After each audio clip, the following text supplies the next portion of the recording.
Welcome back to 9/11 TruthCraft, produced in New York City, where you hear people honking their horns at all time of day or night, so I apologize if any of that noise comes through on the recording.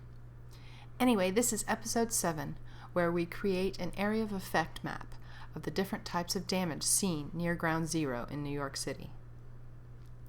9/11 TruthCraft is a video series for people like me who want to know what really happened on 9/11.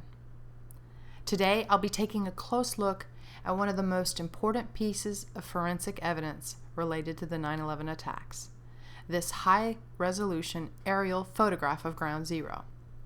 There's a lot of information on this photograph, and I'm going to take you through some of the important bits. First of all, to orient you to what you are seeing, I have labeled the World Trade Center buildings, all 7 of them.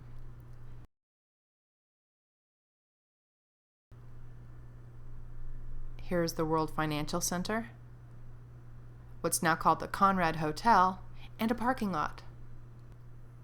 Here's the Verizon Building, World Trade Center 7, the Post Office, the Millennium Hotel, Century 21, One Liberty Plaza, Zuccotti Park, the Burger King, the Deutsche Bank, and even my old home, 75 West Street.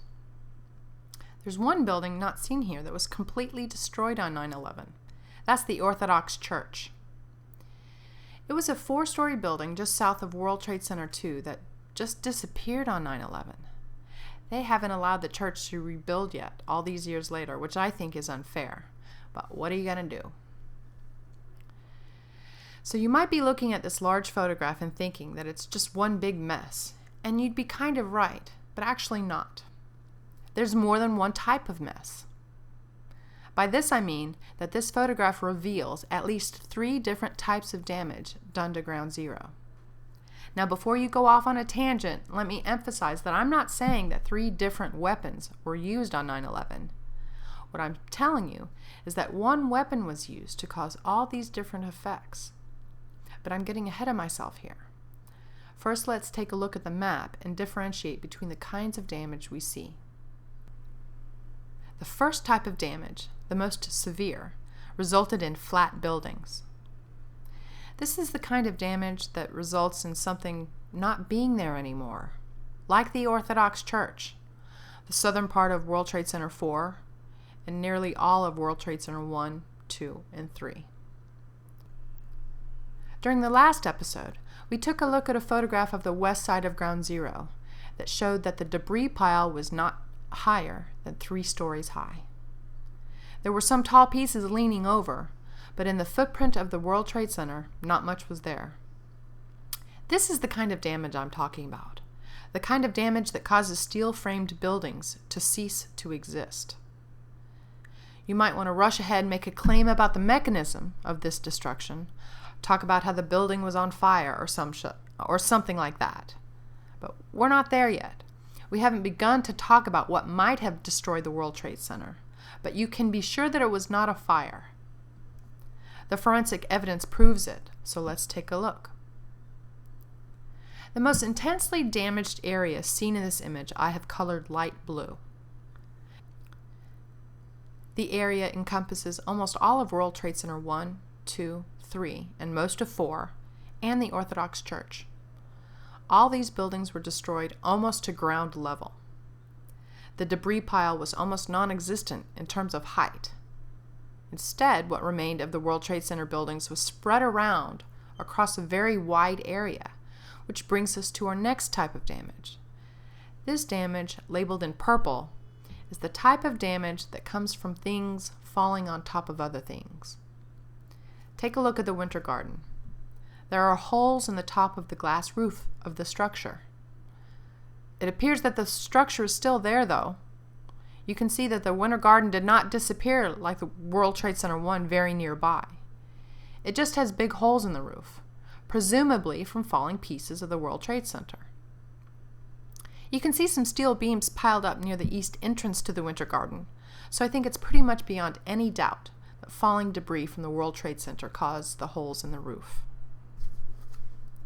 One interesting point is that the Winter Garden appears to be the western boundary of the horizontal projections of debris.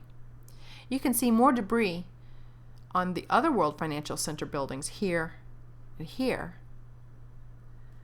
One thing that this photograph makes abundantly clear is that the damage caused by falling debris is very different in nature than the type of direct damage that was done to the WTC buildings. You can see the Winter Garden. It's made of glass. Debris fell on it and it was damaged, but the building didn't go away.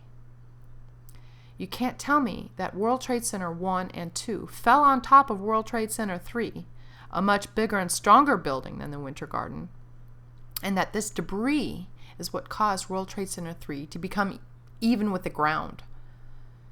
If falling debris didn't flatten a glass building, it's certainly not capable of flattening a steel-framed building like World Trade Center 3, or even the World Trade Center 1 and 2 buildings themselves. The official story would have you believe that essentially the Twin Towers were destroyed by them falling on themselves. They never fully explained what caused the buildings to fall in the first place, but that's the subject of another video. What I would expect to see if two 110-story tall buildings fell on top of a 22-story tall building like the Marriott Hotel, I don't know, at least a pile that was 22 stories tall, okay? Maybe I'm wrong. Maybe the pile would have only been 11 stories tall, but less than 3 stories tall? That's bull, and I'm calling it bull. Back to the data. Another interesting thing that you can see from this photograph is that at the time they took the photograph, they had already done a lot of street cleaning. I myself was surprised by this when I first made it to Ground Zero, less than 72 hours after the attacks. The police were absolute jerks, saying we couldn't be there and we were violating a crime scene. But besides that, they would only allow people to walk where they had already cleaned the streets. And by this time, it meant Broadway. I first saw Ground Zero from Zuccotti Park on Friday, when 9/11 took place on a Tuesday. At this time, they had a 10-foot fence up, which prevented us from seeing practically anything. The only thing you could see above a 10-foot fence was a few tall pieces leaning over in the northern region of Ground Zero, and a large amount of stinking white fumes. Here's my artist's rendition of what I saw from Zuccotti Park. Almost nothing above a 10-foot fence except white fumes. You can see the fumes in this photograph and the steel pieces that I saw on Friday, just a few days after 9/11. Okay, so the first type of damage was the goodbye building type of damage, and now we have the second type of damage, damage from falling debris. We'll color that purple. The last type of damage that I want to point out is the dust cloud rollout. After the World Trade Center buildings disintegrated, and after the remaining debris fell to the ground, a large amount of light-colored material came rumbling down, similar in some ways to a pyroclastic flow from a volcano. We know the flow wasn't pyroclastic because the people on the street survived without burns. Even if the dust cloud had been as little as, say, 200 degrees Fahrenheit, people's lungs would have been scalded, and they would have probably died in large numbers from it. But nobody did. The emergency rooms were quiet on the night of 9/11. The dust cloud might have been horrible in many ways, but it did not kill you if you got caught up in it. It wasn't pyroclastic flow, even though it sort of looked like pyroclastic flow. The area that was covered in World Trade Center dust encompasses almost every single bit of this image, and almost the entire map that I've been creating in my Minecraft world, except, as I mentioned, Rockefeller Park to the north near Chambers Street. In summary, there's several different types of debris that we need to think about. The main damage, where buildings went away. Then we have a region where falling debris injured a lot of the area, as well as the dust cloud rollout. And as usual, I'm running out of time, but I'd like you to stay tuned for next episode, and we're going to talk some more about this map and some more about the interesting things that happened at Ground Zero. Thanks for watching.